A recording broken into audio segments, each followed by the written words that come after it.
মনে রাখো যুবক, তোমাদের কাছেও বলি, এই ইসলাম আমাদের কাছে আমানত। আমরা সাফ কথা 110 কোটি 130 কোটি বেঈমান আমরা ভয় পাই না। আমরা কোনো সংখ্যা গণি না, ওদেরকে আমরা গণা তো ধরি না।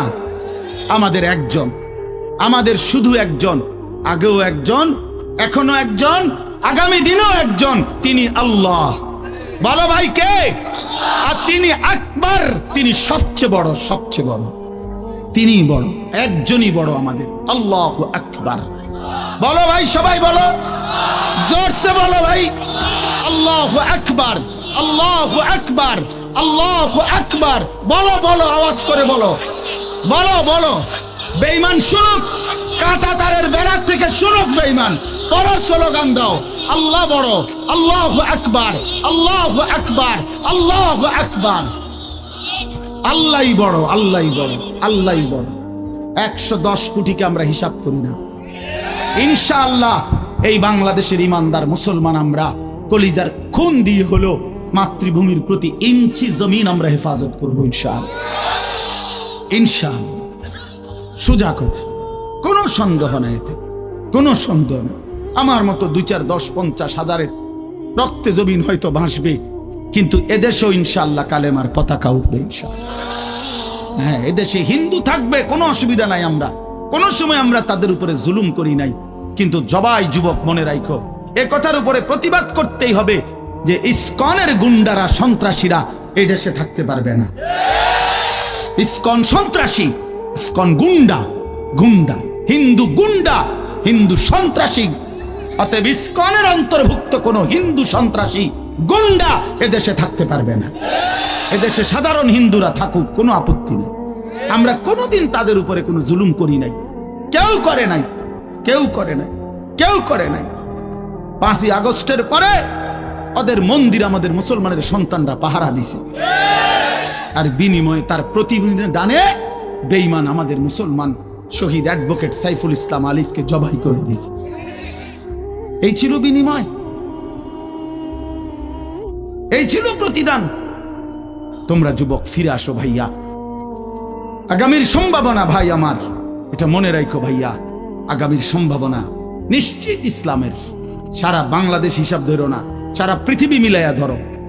বাংলাদেশ সারা পৃথিবী সহ ভাবো, সারা পৃথিবীতে ইনশাআল্লাহ মজলুমের বিজয়, সারা পৃথিবীতে ইমানদারের বিজয় হচ্ছে এবং হবে ইনশাআল্লাহ, হবে। আগামীর সময়টা মাহাদি এবং দাজ্জালের লড়াই হবে ইনশাআল্লাহ, ঈমান এবং কুফরের জিহাদ হবে ইনশাআল্লাহ। সেই জিহাদে, সেই যুদ্ধে ইসলামের জন্য জান বাজি রাখতে নওজোয়ান রেডি থাকতে হবে ইনশাআল্লাহ। আল্লাহ তাআলা প্রতিটা যুবককে কবুল করে নেন। মোবাইলের ওই আড্ডা, নারীর আড্ডা, জুয়ার আড্ডা, বন্ধু সুখ আসবে না। আমি অনুরোধ করলাম, কতজন নারী দরকার তোমার? সারা দিন রাত নাচ গান ছবি, এই উলঙ্গ দৃশ্য বন্ধু সুখ দেয় না। মদের আড্ডা, জুয়ার আড্ডায় সুখ হয় না, সুখ হয় না ভাই আমার। কোনো হারামখোর সুখে নাই। একটা সুদখোর, ঘুষখোর, বাটপার এই ওজনে কম দেয়, ধোকাবাজি করে, প্রতারণা করে, হারাম রোজগার করে, একটা হারামখোর সুখে নাই। আমি চ্যালেঞ্জ করব, একটা সুদখোর, কিস্তিখোর, হারামখোর সুখে নাই।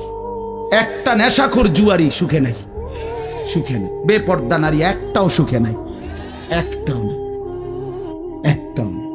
রূপ যৌবনের ফেরিওয়ালা, রাস্তায় ফেরি করে যারা, নিজের যৌবনের, নিজের রূপের এই অসৎ নারী কোনোদিনও সুখ পায় না। সুখ, সুখ, সুখ, শান্তি, তৃপ্তি, দিলের স্বস্তি, অন্তরের প্রশান্তি আল্লাহর কসম, আল্লাহকে মানার মধ্যে, সেজদার মধ্যে। হাদিসে আছে, আল্লাহ তাআলা বলছে, বান্দা তুমি যদি আমার বন্দেগীর জন্য সময় দাও, আমি ওয়াদা দিলাম, মালাতু সাদরাকা গিনান, আমি তোমার অন্তর ধনী বানিয়ে দেব, দিল খুশ করে দেব। হ্যাঁ হ্যাঁ, প্রয়োজনে থাইকো কুড়ে ঘরে, চাটাইয়ের মধ্যে থাইকো, তারপরও আমি আল্লাহ দিল খুশ করে দেব। এই জন্য গুনার মধ্যে তৃপ্তি নাই, আল্লাহর নাফরমানির মধ্যে তৃপ্তি নাই। সবাই ছেলেরা, ভাইয়া, অনেক ছেলে মাশাআল্লাহ, অনেক নওজোয়ান। প্রিয় ভাই, তুমি ফিরে আসো, তুমি নামাজ পড়ো, তুমি নামাজ পড়ো, তুমি আল্লাহকে রাজি করো। মোবাইলের আড্ডা, জুয়ার আড্ডা, নারীর আড্ডা ছেড়ে দাও। যে চাহিদা আল্লাহ দিছেন, আমি প্রতিদিন বলি ভাই, এই বলতে বলতে ক্লান্ত হয়ে গেছে। যে চাহিদা আল্লাহ দিছেন সে চাহিদা পূরণের ব্যবস্থাও আল্লাহ রাখছেন। তৃষ্ণা যিনি দিছেন, পানি তিনিই দিছেন। যিনি ক্ষুধা খাবারের চাহিদা দিয়েছেন, তিনি হালাল খাবারের ব্যবস্থাও রাখছেন। ঠিক লজ্জাস্থানের যে চাহিদা, এটা আল্লাহ তাআলাই দিয়েছেন, সেটা পূরণের জন্য হালাল স্ত্রী আল্লাহই ব্যবস্থা রাখছেন। তুমি ওয়েট করো, অপেক্ষা করো, কুত্তার মতো হইও না। সারাদিন বেডি নারী ছবি, না এই তো জানোয়ারের স্বভাব। মাথালুহু কামাথালিল কালব ইন তাহমিল আলাইহি ইয়ালহাস আও তাতরুকহু ইয়ালহাস। আল্লাহ বলছেন নাফরমান কুত্তার মতো। সরাসরি কোরআন শরীফের আয়াত। রাগ করার সিস্টেম, রাগ করে যাবেন কার লগে রাগ করবেন? হ্যাঁ হুজুর এত বড় কথা না, হুজুর এত বড় কথা কইছে না, আল্লাহ বলছে। সহ্য হয়নি আপনি? কার লগে রাগ করবেন আপনি? আল্লাহ বলছে ফামাসালুহু কামাসালিল কালব, নাফরমান কুত্তার মতো। কালব অর্থ কি? কুকুর। ইন তাহমিল আলাইহি ইয়ালহাস আও তাতরুকহু ইয়ালহাস, মানে কি? আল্লাহ বলছে তার উপরে যদি বোঝা চাপায় দেয় তাইলেও সে জিহ্বা বাইর করে দেয়, আর যদি বোঝা সরায় দেয় তারপরও জিহ্বা বাইর করে দেয়। লুভিয়ে থাকে, জিহ্বা বাইর করে থাকে। তার মানে তার তামাম দুনিয়া দিল, সে আরো দুনিয়া চায়।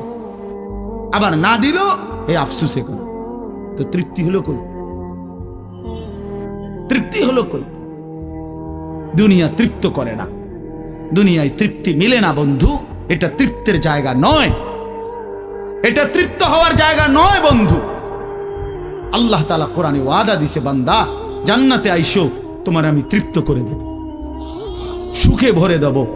মা তাশতাহি আনফুসুকুম, যা দিল চাইবে বান্দা আমি সব দেব। তোমার চাওয়া শেষ হইলে ওয়ালাদাইনা মাজিদ, আমার কাছে আরো অগণিত আছে কোটি কোটি নিয়ামত, যেগুলো তুমি নামও জানো না, চেনো না বান্দা। তুমি চাও নাই, আমি আল্লাহ নিজের থেকে আরো কোটি কোটি দেব। তুমি আইসো বান্দা, তুমি জান্নাতে আসো, তুমি সবর করো, অপেক্ষা করো। আল্লাহ আমাকেও বুঝার তৌফিক দান করেন, সবাইকে বুঝার তৌফিক দান করেন। আপনাদের এই মাহফিল আমি শুরু থেকেই বললাম কষ্টের আয়োজন। কষ্ট করে ভাবেন, নিজের ফিকির করেন, নিজের ভালো নিজের কল্যাণ ভাবতে শিখেন। আমি যে আয়াতগুলো পড়ছি এবার তর্জমা শোনেন, তাইলে আমার কথা শেষ। আয়াতগুলো মূল বক্তব্য হইল আল্লাহ তাআলা বলছেন এই পৃথিবী একদিন শেষ হবে, হাসরের মাঠ কায়েম হবে, মানুষগুলোর দুইটা অবস্থা হবে, কিছু আমার প্রিয় বান্দা হবে, কিছু নাফরমান বান্দা হবে। আল্লাহ তাআলা এই কথাটা খুব গুরুত্ব দিয়া কোরআনে বুঝাইছে, বান্দা এই রং রসের এই সৌন্দর্যময় পৃথিবী তোমার কাছে যত লোভনীয়ই মনে হোক, আকর্ষণীয় মনে হোক, তবে এটা নিশ্চিত যে তুমিও থাকবা না, দুনিয়াও থাকবে না। এই কথাটা মনে রাখো বান্দা। এটা যদি মনে রাখতে পারো তো জিন্দেগি সুন্দর হবে, জীবন সুন্দর হবে। এই জন্য কোরআনুল কারীমে আল্লাহ তাআলা খুব এই কথাটা বুঝাইতে চাইছে, বান্দা এই এত সুন্দর পৃথিবী দেখে তুমি যতই বিমোহিত হও, মুগ্ধ হও, তো মনে রাখো এটা থাকবে না, আমি একদিন ভেঙে ফেলব। ইদাস সামাউন ফাতারাত, আসমান ভেঙে চুরচুর হবে।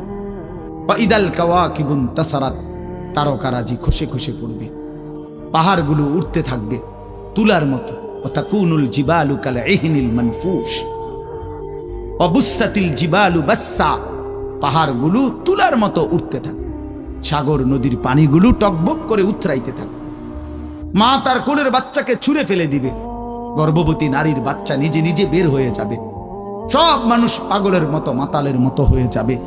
ইসরাফিল ফু দিবে, জমিনের মধ্যে ভূমিকম্প শুরু হবে, বিকট শব্দে আওয়াজ হবে, আল কারিআতু মাল কারিআ।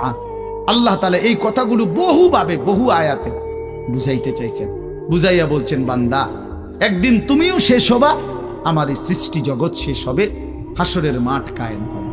তো এখানেও আল্লাহ তাআলা বলছেন, কাল্লা ইদা দুক্কাতিল আরদু দাক্কান দাক্কা, সাবধান বান্দা, মনে রেখো এই জমিন একদিন চূর্ণ বিচূর্ণ হয়ে যাবে। কি হবে বলেন না? ওইখানে একটা কথা আছে, লম্বা কথা, অতুহিব্বুনাল মালা হুব্বান জাম্মা। আল্লাহ তাআলা বলেন, বান্দা দুনিয়ার মাল আর সম্পদের ভালোবাসাটাকেই তোমরা খুব গভীরভাবে দিলের মধ্যে বসায় লাইলা। তবে মনে রাখো, দুনিয়াকে তুমি যত ভালোবাসো, যত মজবুত করো, যত বিল্ডিং, যত ফাইলিং, যত মজবুতই হোক না কেন, এটাই মনে রাখো, আমি আল্লাহ এই জমিন, এই সৃষ্টি একদিন ভেঙ্গে চুরে তছনছ করে চূর্ণ বিচূর্ণ হয়ে যাবে। কাল্লা ইদা দুক্কাতিল আরদু দাক্কান দাক্কা। এরপরে হাসরের মাঠ কায়েম হবে। তো হাসরের মাঠের দৃশ্যটা আল্লাহ তুলে ধরছে যে হাসরের মাঠ কায়েম হবে, মানুষগুলো সব দাঁড়ানো থাকবে, আদম থেকে ইসরাফিলের ফু পর্যন্ত। এই দাঁড়ানো অবস্থায় আল্লাহ তাআলা বলতেছেন, ওয়াজা রাব্বুক, আল্লাহ তাআলা মহান আল্লাহ পাক, তিনি তার শান অনুপাতে হাসরের ময়দানে উপস্থিত হবেন। ওয়াল মালাকু সাফফান সাফফা, কোটি কোটি ফেরেশতা সারিবদ্ধভাবে লাইন ধরে দাঁড়াবে। চারদিকে কোটি কোটি ফেরেশতা, মহান আল্লাহ পাক উপস্থিত, আর মানুষগুলো সব দাঁড়ানো। এই কল্পনা করে হাসরের মাঠ। এবার কি হবে? আল্লাহ বলেন, ওয়াজি আয়াউমা ইদিন বিজাহান্নাম। এই অবস্থায় ফেরেশতারা জাহান্নামকে 70,000 আগুনের শেকল দিয়ে টেনে হাসরের ময়দানে উপস্থিত করবে। মানুষগুলো সচক্ষে জাহান্নামকে দেখবে। জাহান্নাম একটা বিকট তারা আগুনের গর্জন, তীব্র আগুনের যখন একটা গর্জন উঠবে, আল্লাহর কসম নবী বলছে, পুরা হাসরবাসী তখন চিৎকার দিয়া বলবে, ইয়া রব্বি নাফসি নাফসি, আয় মাওলা আমাকে বাঁচান, আমাকে বাঁচান। এই প্রথম হাসরবাসী কথা বলবে। তাফসিরে আছে, হাদিসে, মানে প্রথম চুপচাপ দাঁড়ায় থাকবে, কিন্তু জাহান্নামকে যখন দেখবে, জাহান্নামের চিৎকার যখন শুনবে, তখন পুরা হাসরের ময়দানে চিৎকার উঠবে, ইয়া রব্বি নাফসি নাফসি, আল্লাহ আমাকে বাঁচান। নবী সাল্লাল্লাহু আলাইহি ওয়াসাল্লাম বলেন, আল্লাহ তাআলা ফেরেশতারা যেন দেখাই দিবে ইব্রাহিম আলাইহিস সালামকে, ওই যে আপনার ছেলে ইসমাঈল, তার ব্যাপারে কিছু বলবেন। ইব্রাহিম আলাইহিস সালাম বলবেন, ইয়া রব্বি নাফসি নাফসি, এই মাওলা আমাকে বাঁচান, আমাকে। ওর বিষয়টাও দেখো। ইয়াকুব আলাইহিস সালাম, ওনার ছেলে ইউসুফ আলাইহিস সালাম, এটা সেই ছেলে 40টা বছর দুনিয়াতে যার জন্য উনি কাঁদছিলেন। ফেরেশতারা বলবো, ওই যে ইউসুফকে দেখা যায়, তার ব্যাপারে কিছু বলবেন। ইয়াকুব আলাইহিস সালাম বলবেন, ইয়া রব্বি নাফসি নাফসি, এই মাওলা আমারে বাঁচান, আমার। ওটাও বুঝো। অজি আয়াউমা ইদিন বিজাহান্নাম, জাহান্নামকে হাসরের ময়দানে আনা হবে। বন্ধু, বিষয়টারে তুমি আমি খামখেয়ালি মনে করো না বাপ। এতগুলো কোরআনের আয়াত মিথ্যা হইতে পারে না। 1.25 লক্ষ নবী রাসূল, আদম থেকে নবী সাল্লাল্লাহু আলাইহি সাল্লাম, সমস্ত আম্বিয়া কেরাম চিল্লায়া উম্মতের দুয়ারে দুয়ারে গিয়ে আখিরাতের কথা বলছে, কবরের, হাসরের। এগুলো ভুল হবে কেন? মিথ্যা হবে কেন ভাইয়া? প্রতিদিন যে মানুষগুলো কবরে যায়, তুমি কি দেখো না ভাই, এই মানুষের মৃত্যু, লাশ, কবর তোমারে কিছুই মনে করায় না? জলজ্জান্ত যে মানুষটা তোমার আমার চোখের সামনে হাঁটতো, চলতো, ফিরতো, খাইতো, ঘুমাইতো, দোকান করতো, বাজার করতো, কত কথা বলতো, আজ এত মানুষ জানাজায় উপস্থিত, কতজন কত কথা বলতেছে, কিন্তু খাটিয়ার ওই লাশ, সে তো আর কথা বলে না।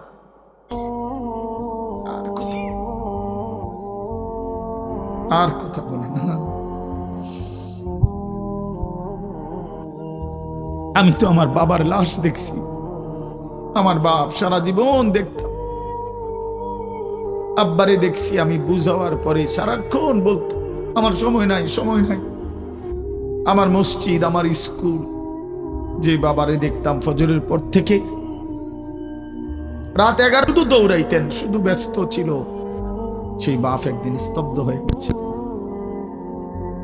মৃত্যু বাবাকে একদিন থামাই দিছে। বন্ধু, আমার মামির জানাজা পড়ছি আমি 2-3 দিন আগে, আমার জ্যাঠার জানাজা পড়ছি আমি কয়দিন আগে। আমার চোখে দেখা সেই জ্যাঠা, আমার মামা, আমার মামি, ওরা আজকে কোথায় চলে গেল? তুমি কি কোনো লাশ দেখো নাই? কেমনে এত লম্বা সময় নামাজ না পড়া থাকে ভাইয়া? 365 দিনে, খোদার একটা বছরে। এই যুবক, আমি যদি তোর জন্য কাঁদতে পারতাম, 1 বছর কোনো দিন যুবক, কোনো দিন ফজরের নামাজ পড়লা না, হায় হায়, মুসলমানের বাচ্চা এত বড় বেঈমান কেমনে হইলা, কেমনে হইলা ভাইয়া?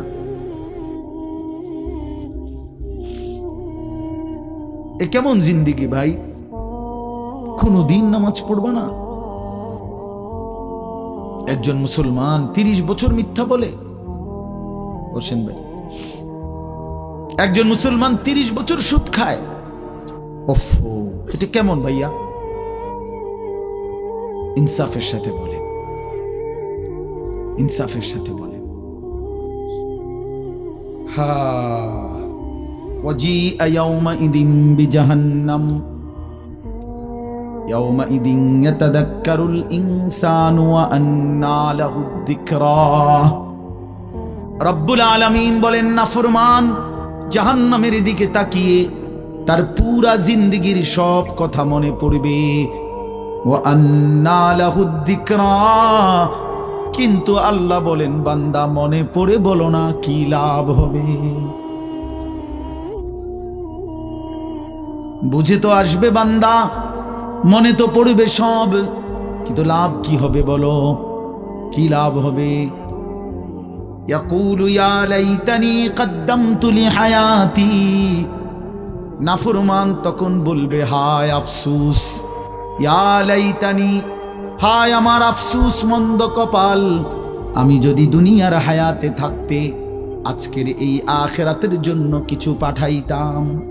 সময় তো ছিল, সুযোগ তো ছিল, হায়াত তো আমার মাওলা দিছিল, রাত দিন তো দিয়েছিল, সুস্থতাও দিয়েছে, জীবন দিয়েছে, যৌবন দিয়েছে, আল্লাহ তো আমারে সব দিছিল, আমি কি করলাম? ইয়া লাইতানি লাম উশরিক বিরাব্বি আহাদা। আল্লাহ বলে, নাফরমান বলবে, হায় আফসুস, যদি আল্লাহর সাথে শরীক না করতাম। ইয়া লাইতানি কুনতু তুরাবা। নাফরমান বলবে, হায় আফসুস, আজ যদি মাটি হয়ে যেতাম, আজ যদি মাটি হয়ে যেতাম। ইয়া লাইতানি ইত্তাখাযতু মা'আর রাসূলি সাবিলা। নাফরমান বলবে, হায় আফসুস, যদি রাসূলের পথ ধরতাম। ইয়া লাইতানি লাম আত্তাখিয ফুলানান খলীলা। হায় আফসুস, যদি অসৎ লোককে বন্ধু না বানাইতাম, চরিত্রহীনকে যদি বন্ধু না বানাইতাম, আজকে তো আমিও বেঁচে যেতাম। ইয়া লাইতানি কুনতু মা'আহুম ফাআফুযা ফাওজান আযীমা। হায় আফসুস, যদি নেককারদের সঙ্গী হতাম, তাহলে তো আজকে আমিও সফল হতাম। চলেন বন্ধু, শেষ কথা। ফায়াউমা ইদিল্লা ইউআযযিবু আযাবাহু আহাদ ওয়া লা ইউথিকু ওয়াথাকাহু আহাদ। আল্লাহ বলে, বান্দা, সেদিন আমি আল্লাহর পক্ষ থেকে তুমি নাফরমানকে যেই আযাব দেওয়া হবে, বান্দা বিশ্বাস করো, এমন আযাব তোমারে আর কেউ কোনোদিন দেয় না। এমন ফিডা তুমি আর খাও নাই, এমন বেইজ্জতি আর কোনোদিন হও নাই বান্দা। এমন শাস্তি আমি আল্লাহর পক্ষ থেকে দেওয়া হবে। ওয়ালা ইউসিকু ওয়াথাকাহু আহাদ।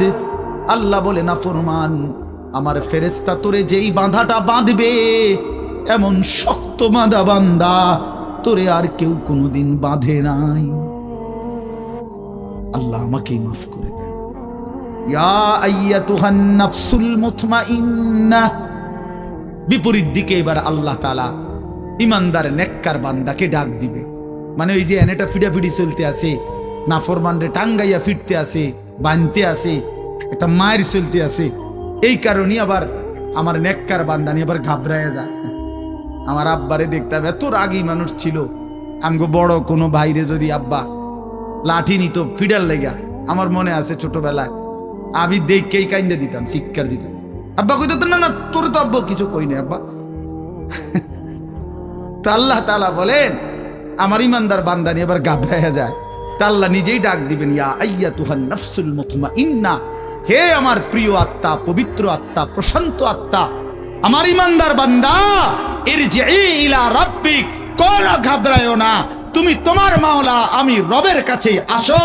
রাদিয়াতাম মারদিয়া, আমিও তোমার উপরে রাজি, খুশি, তুমিও আমার উপরে খুশি। কোন টেনশন করো না, ঘাবড়াইও না, ওইটা ফিডা চলবো, তুমি মারতো না। তুমি টেনশন করো না।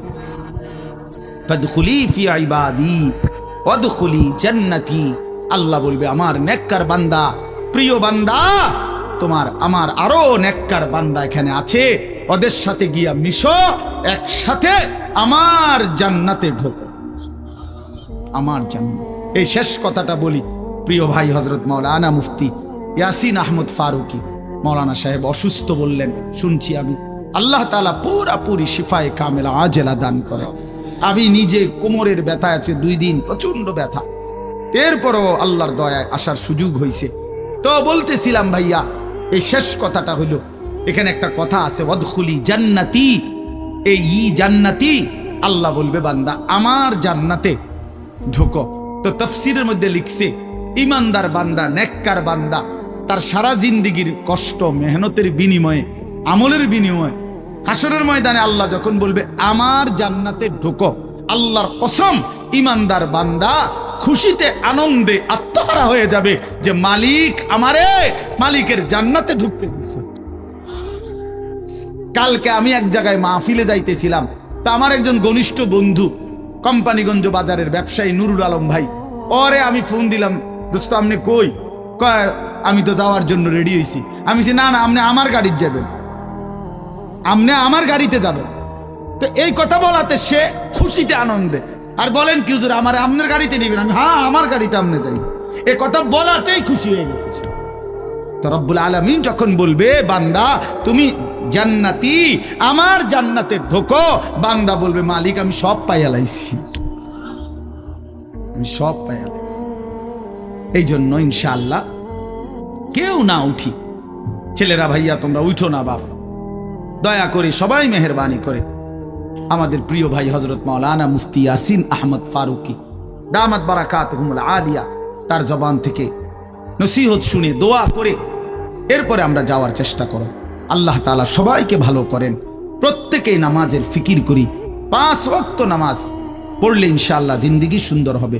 মোবাইলের আসক্ত যুবক ছেড়ে দাও, নারীর আসক্তি ছেড়ে দাও, যেটুকু প্রয়োজন মোবাইল ওটুকু প্রয়োজনীয় হালাল কাজে ব্যবহার করো, কোনো মানা নাই বন্ধু, কিন্তু হারামের কাজে গুনাহের কাজে জিন্দেগিটা নষ্ট করো না বন্ধু, দুনিয়াও আফসোস হবে, আখিরাতেও আফসোস হবে। আল্লাহ তাআলা আমাদের প্রতিটা সন্তানকে কবুল করেন। প্রিয় ভাই তোমরা বসো ভাইয়া, যে কতক্ষণই শুনো বসো না ভাই, এই নওজোয়ান ভাই বসো, চাই আর এমনি ব্যাটকায় কারে কয় বুঝে,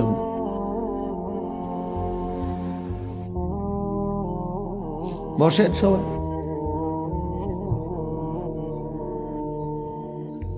আল্লাহর কথা বসে শুনতে হয়, আল্লাহর কথা জুতা খুলে শুনতে হয়, আল্লাহর কথা আদবের সাথে শুনতে হয়, আল্লাহর কথা সর্বোচ্চ মনোযোগ দিয়ে শুনতে হয়, তাইলে জিন্দেগি বদলায়। কোনো গাফেল আল্লাহর কোরআন থেকে লাভবান হইতে পারে না, গাফেল বঞ্চিত হয়, মানে যে খামখেয়ালি। এজন্য প্রিয় ভাই এটা জরুরি বিষয়, একজনও বুট খাইও না, বুটও খাইবা আল্লাহর কথাও শুনবা, ফায়দা হবে না ভাই। বাদামও খাইবা আল্লাহর কথাও শুনবা, কোনো ফায়দা হবে না, নিজের ভিতরে কোনো অনুভূতি জাগবে না। প্রতিটা ওয়াজের মাকসাদ কিন্তু দিল জাগানো, দিল জাগানো, নিজের ভেতরটাকে ঘুমন্ত বিবেকটাকে জাগিয়ে তোলা, এটাই মূল একটা মাকসাদ, অন্যতম মাকসাদ। প্রতিটা আয়োজনের পিছনে অনেক কষ্ট আছে, এই মাহফিল, এই প্যান্ডেল, এই স্টেজ, পোস্টার, হ্যান্ডবিল, ওলামায়ে কেরামকে দাওয়াত দেওয়া, যথোপযুক্তভাবে এদেরকে নিয়ে আসা, ঠিক মতো গুছগাছ করা, অনেক কাজ। আগামী শনিবার 14 তারিখ আমার মাদ্রাসায় বার্ষিক মাহফিল, তো আজকে প্রায় 14-15 দিন ধরে মাদ্রাসার বড় ছাত্ররা, ওস্তাদরা সারা দিন রাত কাজ করতেছে, সারা দিন, এখনো কোনো শেষ হয়নি। আজকে বুধবার শেষ, কালকে বৃহস্পতি, শুক্র, শনিবারে মাহফিল। তো বাস্তবতা হলো আসলে অনেক কাজ, অনেক কিছুই করতে হয় একটা মাহফিলের জন্য। তো এই সবটা আয়োজন ভাইয়া 10 টাকা, 5 টাকা, কারো কাছ থেকে 100 টাকা, এরকম কষ্ট করেই একটা মাহফিলের ফান্ড একসাথ করা হয়। কেউ তো আর একসাথে দিয়ে দিছে না বলে যে যাও আমি সব দিয়ে দিলাম। তাইলে এই সবটা কষ্টের আয়োজন বুঝি এই 10 টাকার বুটের জন্য শেষ হয়ে যাবে, এটা কথা হলো। 30 টাকার চটপটি, 20 টাকার বাদাম, এইটুকু খাইতে খাইতে সময়টা আমরা শেষ করে দিলাম। এটা ভাইয়া ইনসাফ হইতে পারে না। এতটা কষ্টের আয়োজনের মধ্যে এই সামান্য বুট, বাদাম, চটপটি, বেলুন, ফুটকা, এতটুকু দিয়ে এত কষ্টের ইন্তজাম নষ্ট করে দেওয়া, এটা জুলুম ছাড়া আর কিছু না। অন্যায়, এটা অন্যায়। কোরআনুল কারীমের মধ্যে আছে, আল্লাহ তাআলা বলেন, কুল মা ইনদাল্লাহি খায়রুম মিনাল লাহবি ওয়া মিনাত তিজারা। হে নবী, আপনি বলেন যে হে আল্লাহর বান্দারা, তোমাদের জন্য আল্লাহর কাছে যা আছে তা তোমাদের এই তামাশা দুনিয়ার এবং ব্যবসা, আয় উপার্জন এর চাইতে অনেক উত্তম, অনেক উত্তম। 3 ঘন্টায় বেচা কিনায় যা লাভ, একটি সিজদায় তার চাইতে কোটি কোটি গুণ বেশি লাভ।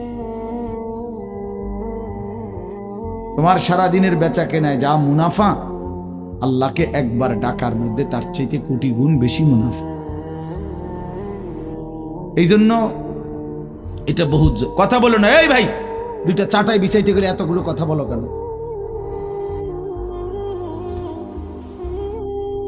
একদম কথা বলবো না মিয়া।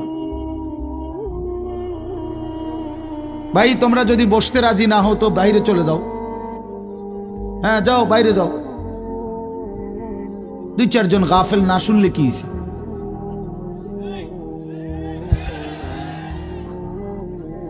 ভিতরে বসতে হবে, সাফ কথা।